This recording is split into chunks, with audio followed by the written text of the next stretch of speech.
महागठबंधन में सीटों पर माथापच्ची जारी है, लेकिन अब तक सीट शेयरिंग पर फाइनल बातचीत नहीं बन पाई है। और इसी बीच कांग्रेस ने राजद को अल्टीमेटम दे दिया कि सीटों का बंटवारा जल्द करें। अगर ऐसा नहीं हुआ तो कांग्रेस पहले चरण वाले इलाकों में अपने दावों वाली सीटों पर नामांकन शुरू कर देगी। आप इस रिपोर्ट को देखिए, फिर हम आपको चुनावी चाल समझाते हैं।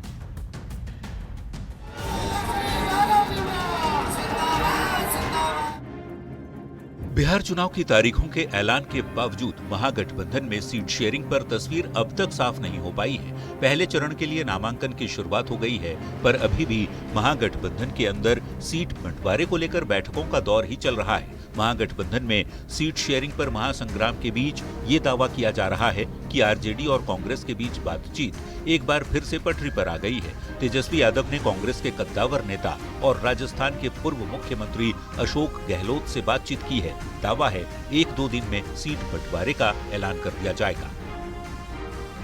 जहां पिछले बार थोड़ी मोड़ी हम लोगों की पार्टी द्वारा कमी रह गई थी, इस बार उन इलाकों में हम मजबूती के साथ चुनाव लड़ेंगे और जीतेंगे। हालांकि महागठबंधन में सीट बंटवारे का फाइनल फॉर्मूला अब तक नहीं निकल पाया है, लेकिन दिल्ली में कांग्रेस पार्टी केंद्रीय चुनाव समिति और स्क्रीनिंग कमेटी की बैठक में उम्मीदवारों का नाम फाइनल कर रही है। हमारे ग्रैंड अलायंस जो है, महागठबंधन जो है, बड़े ताकतवर है और सही सलामत चल रहे हैं सब। महागठबंधन में उम्मीदवारों के चयन की प्रक्रिया जितनी तेज है, सीट बंटवारे पर बातचीत उतनी ही ठंडी पड़ी हुई है। बीते दिन 1 दिवसीय दौरे पर बिहार आए कांग्रेस नेता अशोक गहलोत, भूपेश बघेल, जयराम रमेश और अधीर रंजन चौधरी ने लालू प्रसाद और तेजस्वी यादव से मुलाकात नहीं की और रात तक मुलाकात और बातचीत के बाद अब पिछले कुछ घंटों में वीआईपी प्रमुख मुकेश सहनी और वाम दल के बड़े नेता भी चुप्पी साधे हुए हैं। ऐसे में देखना होगा कि महागठबंधन में सीट बंटवारे पर सहमति बन पाती है या कुछ और ही खबर निकलकर सामने आती है। पटना संवाददाता रवि एस नारायण के साथ रिपोर्ट न्यूज़ 18। और इस खबर की चुनावी चाल में हम आपको समझा देते हैं कि महागठबंधन में आखिर सीट शेयरिंग पर बात पहुंची कहां तक है। तो देखिए, 4 दिनों तक महागठबंधन में चर्चा चली, लेकिन अब भी सीट बंटवारे पर तनातनी बरकरार है। ये पेच सुलझता हुआ अभी फिलहाल तो नजर नहीं आ रहा है। सूत्र ये बताते हैं कि कांग्रेस ने अल्टीमेटम दे दिया है कि सीट शेयरिंग का ऐलान नहीं हुआ तो भी 13 अक्टूबर को उनके 13 उम्मीदवार नॉमिनेशन कर सकते हैं। दूसरी ओर सीपीएम ने तो अपने दोनों सिटिंग विधायकों को नॉमिनेशन के निर्देश तक दे दिए हैं। अब सवाल है कि पेच आखिर फंसा कहां है, किसकी वजह से परेशानियां आ रही हैं। तो आपको बता दें कि कांग्रेस आरजेडी में तो फिर भी सहमति बनती नजर आ रही है, लेकिन लेफ्ट और वीआईपी को लेकर बात अब तक अटकी हुई है। बताया ये जा रहा है कि लेफ्ट की नाराजगी वीआईपी को लेकर है और लेफ्ट पार्टियां 29 सीटों पर लड़ी, जिनमें से 16 सीटें उन्होंने जीती थी। साल 2020 की हम बात कर रहे हैं। वीआईपी 11 सीट पर लड़ी और मात्र 4 सीट पर जीत हासिल हुई।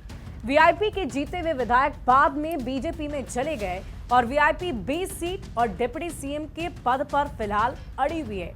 हम बात कर रहे हैं मुकेश सहनी की, जो लगातार इस बात की चर्चा कर रहे हैं कि उन्हें डिप्टी सीएम का पद मिले और साथ ही साथ सीटों की संख्या भी बढ़ाई जाए। अब देखने वाली बात होगी कि फिलहाल इस पर सहमति महागठबंधन के अन्य दलों की कब तक बनती है और कब सीटों का फॉर्मूला सबके सामने होगा। बढ़ते आगे, पटना में आरजेडी की एक बड़ी बैठक हुई है। बैठक में लालू प्रसाद को फैसला लेने का सारा अधिकार दे दिया गया है। पार्टी नेताओं ने लालू यादव के प्रति निष्ठा जताई और तेजस्वी के नेतृत्व पर भरोसा जताया।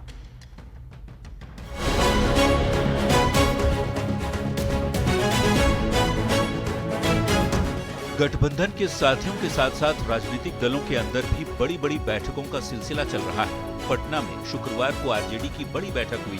राबड़ी देवी के आवास पर आरजेडी संसदीय बोर्ड की बैठक हुई। पार्टी की केंद्रीय संसदीय दल की बैठक में आरजेडी के कैंडिडेट और सीटों के चयन के लिए भी पूर्व मुख्यमंत्री लालू प्रसाद को अधिकृत कर दिया गया है। संसदीय बोर्ड की बैठक में सभी मेंबरानों ने आदरणीय राष्ट्रीय अध्यक्ष के नेतृत्व में उनके अंदर आस्था व्यक्त करते हुए सारी चीजों को अधिकृत किया है।